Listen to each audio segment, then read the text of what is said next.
ከዚህ በመቀጠል በሰንበት ትምህርት ቤታችን እጅግ ተወዳጅ የሆነውን ወንድማችን ይዤላችሁ መጥቻለሁ። እንግዲህ ወንድማችን ስምህን በማስተዋወቅ ስለ በዓሉ አንዳንድ ነገር እንድትለን ነበረ።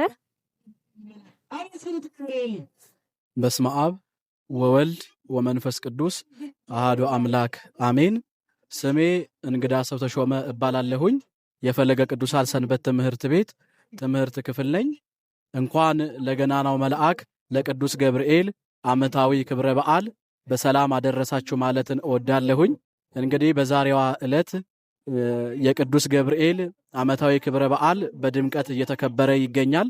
ይህንን አስመልክቶ ማስተላለፍ የምፈልገው መልእክት መጀመሪያ ቅዱስ ገብርኤል ታላቅ ተአምር ያደረገበት እኛ በእግዚአብሔር የምናምነውን ሕዝቦች ያዳነበት ድንቅ ተአምር የተደረገበት ቀን ነውና በዛሬዋ ዕለት 3 ዋና ዋና ነገሮች ይተላለፋሉ፣ ይነገራሉ ማለት ነው። የመጀመሪያው ቅዱሳን መላእክት የሰውን ልጆች ከመከራ እንደሚያድኑ ከፈተና እንደሚያወጡ ያየንበት ትልቅ በዓል ነው። ሁለተኛው አምላካችን እግዚአብሔር አንድ አምላክ እንደሆነ ከሱ ውጪ ሌላ የሚመለክ አምላክ እንደሌለ በተግባር አረጋግጠን ያየንበት ቀን ነው። ሶስተኛ ሃይማኖታችን ከሁሉም በላይ ንጽሕት ቅድስት የሆነች ሃይማኖት እንደሆነች ለዓለም ሁሉ ያሳየንበት ነውና የዛሬው ቀን በእነዚህ በሶስቱ ላይ ተመስርቶ የተሰጠ የተከበረ በዓል ነው። እንግዲህ እንኳን ደስ አላችሁ ማለት እወዳለሁኝ ሁላችሁንም።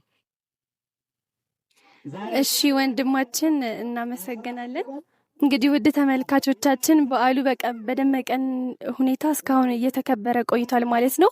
እስከ መጨረሻው ሰዓት ድረስ አሪፍ ቆይታ እንዲሆንላችሁ እየተመኘን መልካም ቀን። ፀሐይ ወጣ በማለዳ ማረግ ልትሆነኝ እኔን ልትረዳ የእሳቱ ወላፈን ኃይሉ ቀዘቀዘ ኩራት አለው ልቤ ባንተ የታገዘ